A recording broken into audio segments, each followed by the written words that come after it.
imagine-toi que tu as effectué cet acte-là et qu'une personne, discrètement, parce que toi, tu effectues cela de manière secrète, discrètement, une personne t'a filmé en train d'effectuer cet acte-là.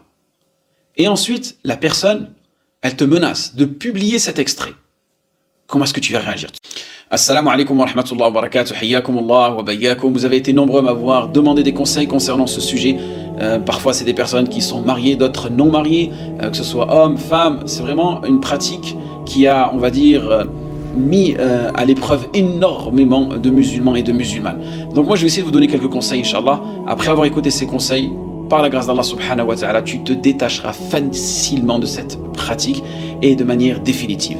Tout simplement, sache qu'Allah te préserve, qu'en réalité, cette pratique-là, c'est tout simplement une fornication avec ta main. Cette main qu'Allah subhanahu wa ta'ala t'a octroyée pour effectuer certains actes habituels, certains actes d'adoration, cette main-là, tu fais le tashahhud avec. Essaye juste de conscientiser cela, que cette main, Allah subhanahu wa ta'ala, il te l'a octroyée pour pouvoir effectuer des adorations.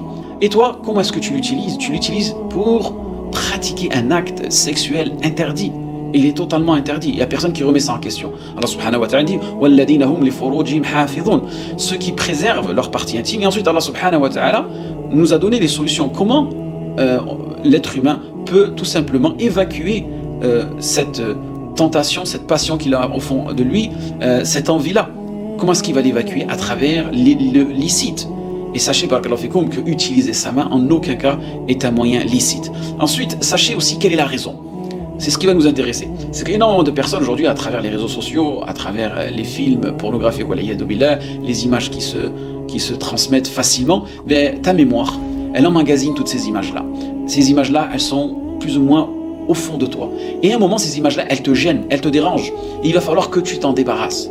Et comment est-ce que tu vas t'en débarrasser? Étant donné que tu ne veux pas commettre l'irréparable, c'est une bonne chose, qu'est-ce que tu vas faire? Tu vas te dire, vaut mieux que je fasse ceci.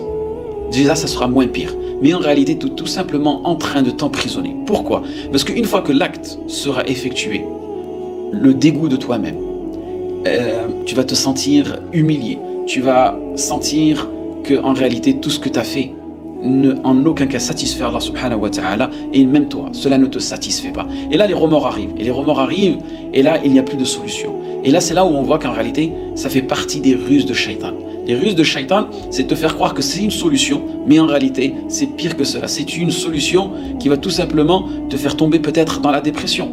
Et à cause de cela, tellement tu as honte de toi-même, ça va affecter, on va dire, ton environnement professionnel, ton environnement familial. Et là où on voit en réalité Shaitan, c'est là où il se réjouit.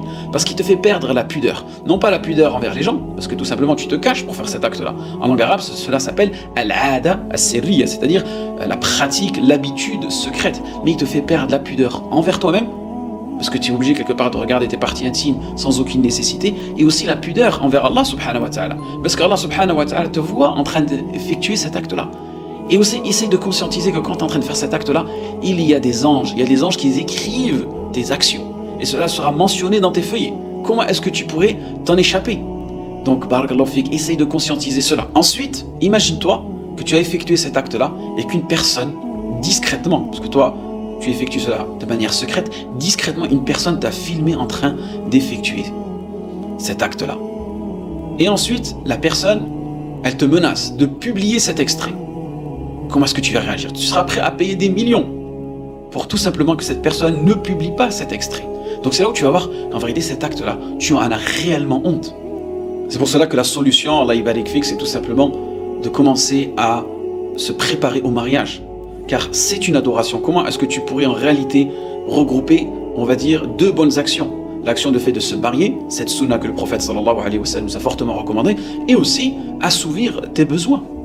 Et le messager sallallahu alayhi wa sallam nous dit fi bud'i ahadikum sadaqa. Donc le fait de pratiquer cet acte-là, l'acte intime avec une personne qui était halal, c'est une sadaqa, c'est une ibada. Et aujourd'hui, malheureusement, vous avez énormément de gens qui te disent moi, non, mariage pas tout de suite, je suis pas prêt, non, c'est pas pour l'instant, c'est pas pour maintenant. Très bien, c'est vrai qu'aujourd'hui, le contexte dans lequel on vit, c'est pas si facile.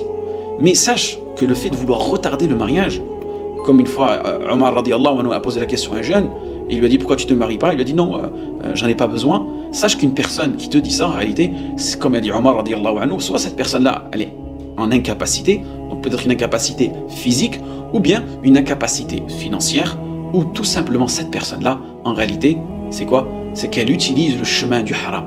C'est qu'en réalité, elle trouve, on va dire, son repos dans le haram. Et il y a deux sortes de haram, le grand haram, al-iyadu billah, qui est la fornication, d'accord?